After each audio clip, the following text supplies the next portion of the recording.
বাসায় যদি মাত্র 2 পিস পাউরুটি আর আলু থাকে আর একটা ডিম দিয়ে এই মজার এই নাস্তাটা এত মজার। বিসমিল্লাহির রহমানির রহিম। হ্যালো এভরিওয়ান, আসসালামু আলাইকুম। এই নাস্তাটা বাচ্চাদের দিলে কোনো অংশেই বার্গার স্যান্ডউইচের থেকে কম হবে না, আর তৈরি করাও ভীষণ সহজ। মাত্র 5 থেকে 7-8 মিনিট সময় লাগে। এখানে আমি 3টা সিদ্ধ আলু একটা পটেটো ম্যাশার দিয়ে খুব ভালোভাবে ম্যাশ করে নিচ্ছি।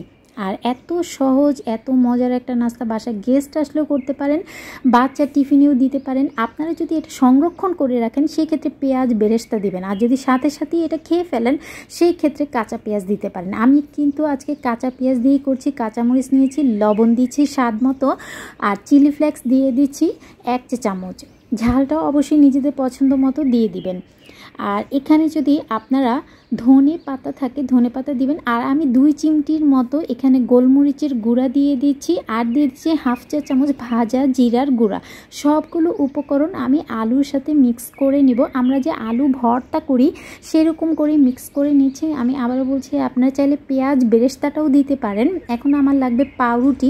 আমি 2 পিস পাউরুটি নিয়েছি, আপনারা চাইলে কিন্তু 3 পিস অথবা 4 পিস পাউরুটিও নিতে পারেন। আর পাউরুটিগুলো কিন্তু আমি ভিজিয়ে নিইনি, শুকনো অবস্থায় ছিঁড়ে নিচ্ছি, কারণ আমি এতে ডিম অ্যাড করব।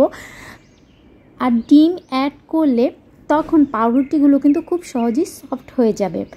মাত্র একটা ডিম দিয়ে এত মজার নাস্তা হয়। এই নাস্তাটা খাওয়ার পরে আপনি কিন্তু আর বার্গার স্যান্ডউইচ খাবেন না। আর এটা অনেক হেলদি, এবং এতে আমি কিছু সবজি অ্যাড করছি। এখানে ক্যাপসিকাম ছোটো কুচি করে নিয়েছি। আপনারা কিন্তু চাইলে বাসায় গাজর থাকলে গাজরও দিতে পারেন। 1/2 চা চামচ মরিচ গুঁড়া দিয়ে দিচ্ছি, আর দেবো টমেটো সস 2 টেবিল চামচের মতো টমেটো সস দিয়ে দিচ্ছি।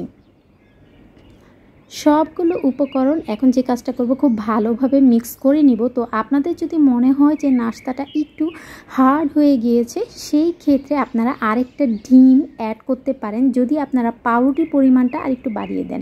আর এটা যখন এভাবে মিক্স করা হয়ে যাবে, কিছুক্ষণ রেস্টে রেখে দিলে পাউরুটি আলু একসাথে মিক্স হয়ে একদম সফট হয়ে যাবে। আর এটা কিন্তু একদম মিহি করা যাবে না, পাউরুটিগুলো একটু এরকম থাকলে এই নাস্তাটা খেতে কিন্তু অনেক ইয়াম্মি হয়।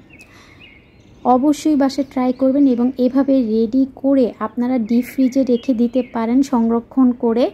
যখন এটা বাচ্চার টিফিনে দিবেন বা ঝটপট সকালে বিকেলে নাস্তা হিসেবে আপনারা ঝটপট নামিয়ে ভেজে নিলেই হয়ে যাবে। এখন আমি নাস্তা শেপ করে নিচ্ছি, হাতে একটু তেল মাখিয়ে তারপর আমি গোল গোল করে নিচ্ছি। আর এটা আপনারা চাইলে কাটলেটের শেপ বা আপনাদের পছন্দ অন্য যে কোনো শেপ দিয়ে নিতে পারেন। আমি কিন্তু কাবাবের মতো করে গোল গোল করে খুব সহজেই নাস্তাগুলো বানিয়ে নিচ্ছি। আর একটু মোটাও হবে না, আবার পাতলাও হবে না। এখন আমি আরও টেস্টি করার জন্য এখানে আমি ব্রেড ক্রাম্ব নিয়েছি। আপনারা চাইলে কিন্তু এটা সরাসরি ভাজতে পারেন, বাট আমার কাছে ব্রেড ক্রাম্ব ছিল তাই আমি ব্রেড ক্রাম্পে গড়িয়ে এটা নিচ্ছি। আর এই ব্রেড ক্রাম্বটা কিন্তু হোমমেড, এটা আমি বাসায় করেছি।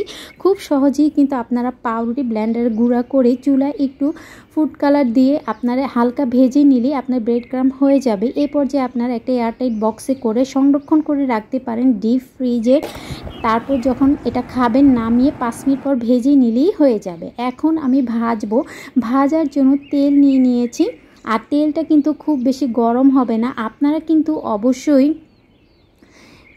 যে আরও কম তেলেও এটা ভেজে নিতে পারেন, চাইলে কিন্তু এটা গ্রিল করেও খেতে পারেন। যারা তেল পছন্দ করেন না, স্বাস্থ্য সচেতন, তেল পছন্দ না করলে আপনারা ওভেনেও বেক করে এটা খেতে পারেন। সামান্য একটু তেল ব্রাশ করলেই হয়ে যাবে।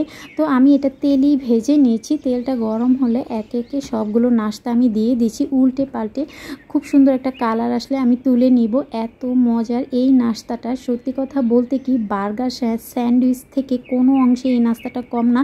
বাচ্চাদের যদি এইভাবে নাস্তা তৈরি করে দেওয়া যায়, বাচ্চারা কিন্তু বাসায় একটা হেলদি খাবার পাচ্ছে এবং চেটে পুটে খাবে। এতটা মজার কেউ বুঝবেই না। বাসায় থাকা মাত্র পাউরুটি আর আলু দিয়ে ঝটপট এই নাস্তাটা আপনারা করে ফেলতে পারবেন, এবং গেস্ট আসলেও কিন্তু এটা আপনারা পরিবেশন করতে পারবেন।